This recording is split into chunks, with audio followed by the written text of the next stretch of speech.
Bismillahirrahmanirrahim. Assalamualaikum warahmatullahi wabarakatuh. Selamat pagi anak-anak. Baiklah, hari ini Bapak akan melanjutkan pelajaran IPA ya.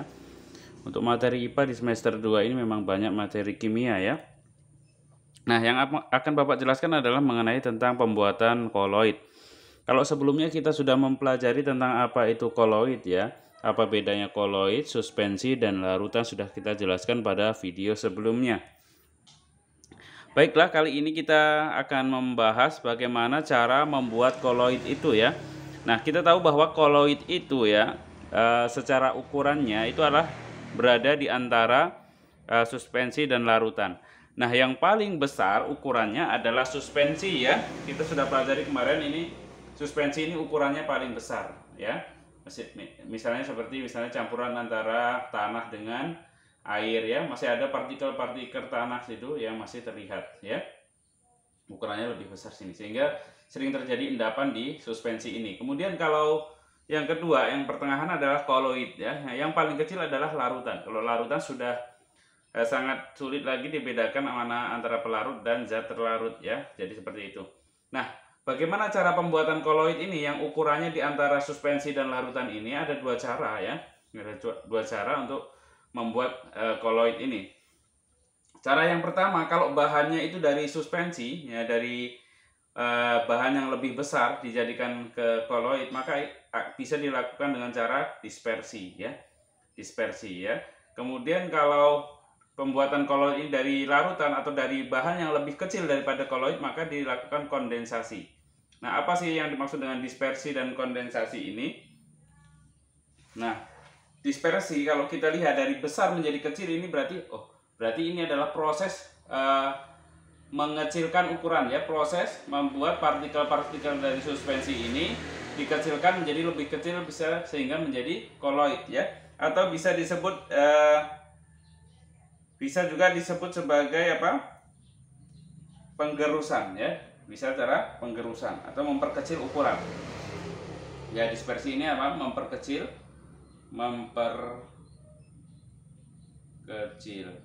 ya ukuran dari suspensi menjadi koloid. Nah, kalau kondensasi ini kebalikannya. Kondensasi ini dari partikel yang sangat kecil dijadikan koloid, berarti ini namanya penggumpalan ya, penggumpalan. Nah, jadi seperti itu. Nah, cara dispersi atau memperkecil ukuran menjadi dari suspensi menjadi koloid ini bisa dilakukan beberapa cara. Yang pertama adalah dengan cara mekanik ya. Cara mekanik ini cara yang secara mekanis atau fisis ya, ini bisa dilakukan dengan cara menggerus ya, menggerus. Nah, cara menggerus. Misalnya kita cara mekanik ini saya kasih contoh ya, yang mekanik. Cara mekanik dari proses ini menjadi koloid ya. Contohnya adalah kita menggerus apa? Menggerus tawas ya. Nah, tawas jadi misalnya dari partikel yang besar-besar. Nah, ini kita gerus menjadi yang lebih kecil ya, menjadi lebih kecil. Kemudian kita tambahkan misalnya air. Kita tambahkan sedikit air. Nah, jadi serbuk tawas tadi ditambah dengan air tadi akan membentuk koloid ya. Jadi gumpalan-gumpalan yang lembut gitu, gumpalan lembut. Tapi di situ mengandung apa? Air dengan serbuk tawas tadi, itu disebut sebagai koloid sekarang ya. Jadi koloid. Nah, itu contohnya. Atau misalnya proses pembuatan tinta. Proses pembuatan tinta spidol seperti ini contohnya ya, yang Bapak gunakan seperti ini. Ini dari apa? Serbuk karbon. Jadi karbon dijadikan serbuk dulu, digerus ya. Penggerusan apa? Karbon ya, misalnya dari arang atau segalanya dan lainnya. Misalnya karbon digerus ya, digerus menjadi apa? Bubuk ya, menjadi bubuk karbon. Bubuk karbon, kemudian baru ditambahkan zat lain, ya. Ditambahkan zat lain misalnya seperti apa? Seperti cairan ya, sebuah cairan yang cocok tentunya, misalnya kayak ini thinner atau yang lainnya ditambah dengan bubuk karbon tadi sehingga menjadi koloid ya. Jadi tinta ini termasuk bagian dari koloid ya. Kemudian yang ketiga, yang kedua yaitu bagian dari dispersi ini yaitu peptisasi ya, dengan cara peptisasi. Nah, apa sebenarnya cara peptisasi ini? Yaitu cara pembuatan koloid, yaitu cara pembuatan koloid dengan menambahkan ion sejenis ya, dengan menambahkan ion sejenis ya. Contohnya misalnya dari FeOH3, misalnya FeOH3 itu ditambah atau dikasih zat peptisannya yaitu FeCl3, FeCl3. Nah, ini ya. Jadi diberi peptisan yang sejenis. Nah, ini kan sejenis nih ya. Nah, kemudian misalnya contoh lagi NiS ya. Contoh NiS ditambahkan ya, ditambahkan H2S. Nah, ini peptisannya. Jadi dengan cara menambahkan, jadi peptisasi ini menambah peptisan sehingga menjadi koloid. Jadi ini ditambahkan ke sini ya, ini ditambahkan ke sini. Ditambahkan. Ini ditambah ini nanti akan menjadi sebuah koloid ya, menjadi sebuah koloid. Oke, kemudian yang ketiga ya, yang ketiga yaitu dengan cara Bussur-Bredig ya, Bussur-Bredig ya. Cara Bussur-Bredig ini adalah dengan cara mengalirkan listrik ya, logam yang bermuatan listrik, misalnya ini ada cairan atau air misalnya. Kita alirkan apa, logam ke sini, ini logam. Tentu logam yang sudah apa? Logam yang dialiri listrik. Nah, ya, jadi seperti ini. Ini air, ini logam. Nah, tujuannya untuk apa air kok logam dilewatkan ke sebuah air ini? Tujuannya kita pengen membuat apa? Pengen membuat koloid yang terdiri dari logam tersebut, ya. Maka akan terjadi serbuk atau debu logam di sini. Debu logam yang menempel di sini. Nah, ini yang kita inginkan. Inilah namanya koloidnya. Koloid itu gabungan antara air dengan serbuk logam yang kita aliri listrik tersebut ya. Jadi seperti itu. Jadi tinggal apa yang kita inginkan ya. Misalnya koloid antara apa? Antara cairan dengan logam misalnya. Berarti logamnya kita aliri listrik, kemudian akan membentuk serbuk-serbuk di sini di sekitar logam ya.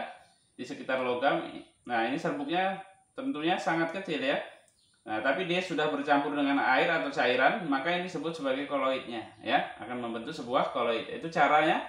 Cara yang ketiga yaitu dengan cara Bussur-Bredig. Kemudian yang cara yang ketiga adalah dengan cara ultrasonik. Nah, dengan cara ultrasonik ini adalah dengan cara kita memberikan gelombang ultrasonik ya. Kita tahu bahwa gelombang ultrasonik ini bisa menghancurkan partikel yang besar menjadi kecil ya. Misalnya dengan suara atau gelombang ultrasonik dari partikel yang agak besar menjadi kecil ya. Bahwa kita tahu bahwa suara saja bisa memecahkan misalnya kaca atau apa ya, dari partikel besar menjadi kecil. Nah, tentu dengan cara ultrasonik, dengan meletakkan sebuah benda ke dalam gelombang ultrasonik juga bisa memecahkan atau memperkecil suspensi menjadi koloid. Nah, jadi seperti itu ya. Itu kalau cara dispersi atau memperkecil ukuran. Kemudian cara yang kedua adalah kalau bahan bakunya dari larutan ya, bahan bakunya itu kecil kemudian kita buat menjadi koloid. Koloid kan lebih besar ukurannya daripada larutan. Jadi yang paling besar suspensi, yang pertengahan koloid, dan yang paling kecil larutan. Nah, bagaimana kalau bahannya itu dari larutan kemudian kita jadikan koloid? Nah, ada yaitu dengan cara kondensasi atau penggumpalan. Nah, cara kondensasi atau penggumpalan ini ada 3 cara, yaitu pertama dekomposisi rangkap, kemudian reaksi hidrolisis, dan reaksi redoks. Nah, contoh dari reaksi dekomposisi rangkap ini contohnya adalah pembuatan koloid AS2S3 ya.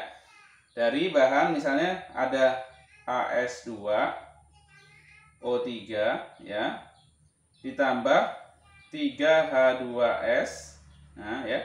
Itu akan menghasilkan AS2S3 plus 3H2O. Nah, ya. Jadi seperti ini. Ya, ini awalnya ini berbentuk solid ya, padat, kemudian yang ini cair ya, AQ simbolnya, terus di sini ada solid. dan sini liquid. Nah, gitu ya. Jadi seperti ini. Nah, jadi proses yang dimaksud dekomposisi rangkapnya mana? Jadi awalnya dari bahan bakunya ini ya, padatan, kemudian ditambah ini cairan H2S, menjadi ini yang kita inginkan adalah ini. Ya, jadi dari sini menjadi sini. Nah, pembuatannya berarti ini. Dari apa? Cairan menjadi solid. Ya, jadi larutan kan biasanya kecil ya. Larutan biasanya berupa cairan sehingga susah dibedakan mana apa pelarut mana terlarut di sini, sehingga menjadi padatan kecil nih, solid ya. Nah, padatan kecil yang disebut koloid. Berarti ini koloidnya ini. Nah, ya. Ini diantara contoh yang dekomposisi rangkap. Nah, inilah disebut sebagai apa? Koloidnya. Nah, dari cairan menjadi padatan. Tapi ini bahan bakunya ini ditambah ini dengan menambahkan AS2O3 menjadi AS2S3. Ini ya. Nah, jadi seperti itu. Kemudian cara yang kedua adalah cara hidrolisis ya, cara hidrolisis. Nah, cara hidrolisis ini berarti apa? Kalau kita lihat dari definisinya, hidrolisis itu adalah proses penambahan air ya, penambahan air. Nah, dari apa misalnya contoh dari FeCl3, misalnya FeCl3 ditambahkan apa? Air, hidro, menambahkan air, berarti tambah H2O menghasilkan FeOH3 ya. FeOH3 ditambah 3HCl. Nah, ya, ini proses hidrolisis, contoh proses hidrolisis. Nah, ini awalnya adalah berupa cairan ya, cairan, kemudian ini ya, ini larutan, ini liquid ya, kemudian ini menghasilkan apa? Solid, padatan ya, padatan, kemudian ini tetap cair ya, ini ya. Jadi prosesnya dari mana? Jadi dari larut, kan dari bahan yang kecil, dari larutan ini larutannya. Ini larutannya diubah menjadi apa? Menjadi solid atau padat nih. Nih.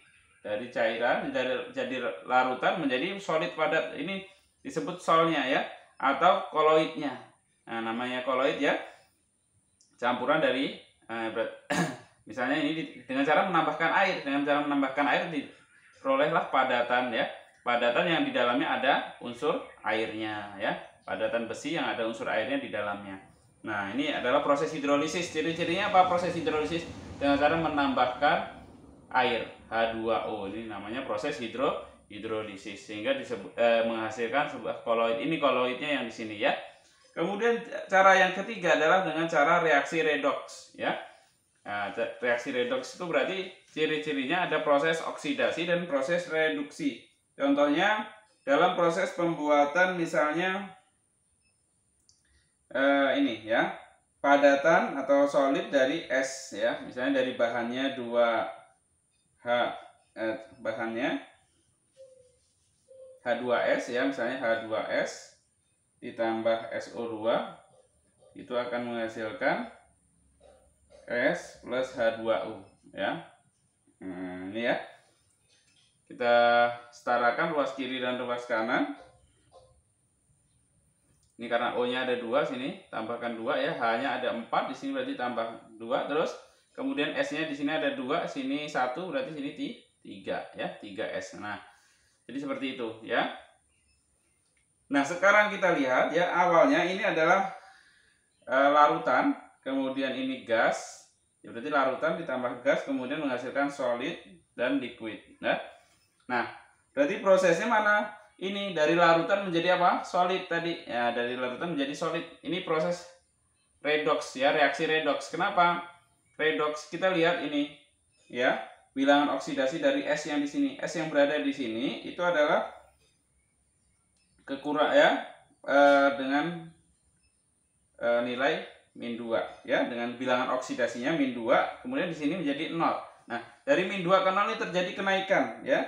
Kenaikan bilangan oksidasi berarti disebut ya oksidasi. Karena apa? Terjadi kenaikan bilangan oksidasi dari -2 menjadi 0. Berarti kan besar yang sini. Nah, kemudian yang di sini SO2 ini bilangan oksidasinya kan +4 ya. +4 menjadi ke sini. Nah, 0. Ini kan 0. Ini +4. Bilangan oksidasi dari S-nya ya. Nah, kalau ini dia nih dari 4 menjadi 0 berarti terjadi penurunan. Berarti kalau penurunan namanya reduksi, ya, reduksi. Bilangan oksidasinya mengalami penurunan. Nah, reaksi redoks ini akan bisa juga menghasilkan ini ternyata. Bisa menghasilkan apa? Koloid. Ini koloidnya. Ya, dari larutan ditambahkan gas, larutan tambah gas menghasilkan koloid, ini koloidnya. Tapi dengan cara apa? Reaksi redoks. Jadi seperti itu ya. Jadi itulah cara pembuatan koloid dari larutan ya, dengan cara kondensasi ada 3 cara, yaitu dekomposisi rangkap, reaksi hidrolisis, dan reaksi redoks. Nah, kemudian kita akan bahas yang di sini, Pak, di akhir dari bab pembahasan tentang koloid, yaitu tentang manfaat dari koloid ya. Manfaat dari koloid itu apa saja sih sebenarnya? Misalnya dalam industri tekstil yang pertama ya, industri tekstil. Tekstil itu seperti misalnya pakaian dan sebagainya ya.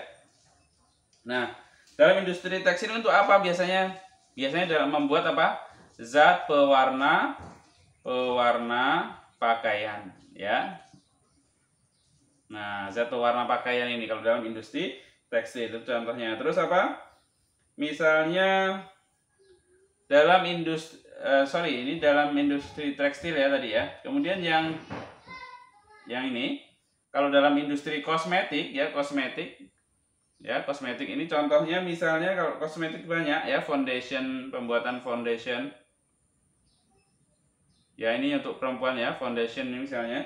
Terus misalnya sampo ya, sampo atau sabun cair ya, pembersih wajah. Terus deodoran dan pelembab dan lain-lain ya. Pelembab dan lain-lain ya. Ya, ini dalam industri kosmetik ya. Kalau industri tekstil contohnya tadi adalah pewarna pakaian. Ini adalah berupa koloid semua ini ya. Ya. Jadi yang saya sebutkan kayak sampo, foundation, pelembab, sabun cair itu adalah bagian dari koloid. Tidak bisa disebut larutan ya, karena masih bisa dibedakan mana pelarut dan telarutnya ya. Bukan, dia ukurannya pun tidak kecil ya, dia pertengahan ukurannya ya. Kemudian di sini yang ketiga dalam industri farmasi seperti obat ya, obat cair ya, misalnya obat batuk, obat apa yang berupa sirup dan sebagainya ya. Dalam industri farmasi pembuatan obat-obatan ya. Kemudian kalau dalam industri makanan ya, yang berupa koloid, makanan berupa koloid itu seperti apa? Susu misalnya, susu. Nah, terus mentega, ya mentega, apalagi kecap, ya, saus, ya, saus dan lain-lain ya. Yang intinya ciri-cirinya tidak ada endapan di situ dan dia tidak penyatuannya di bawah dari larutan. Kalau larutan kan susah dibedakan lagi ya. Nah, jadi seperti itu. Kemudian yang kelima dalam industri kesehatan, manfaat koloid dalam industri kesehatan contohnya apa? Yaitu untuk mengidentifikasi DNA ya, mengidentifikasi DNA ya, atau ciri dari makhluk hidup atau yang membedakan manusia satu dengan yang lainnya, yaitu DNA dengan cara elektroforesis ya, dengan proses elektroforesis.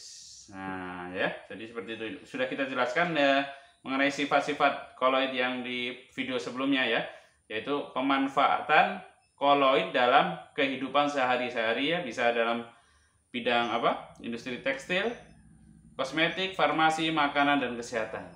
Nah, saya rasa cukup pertemuan kita kali ini. Silakan sebagai bukti aktivitas tulis nama, spasi kelas di kolom komentar. Saya akhiri. Assalamualaikum warahmatullahi wabarakatuh.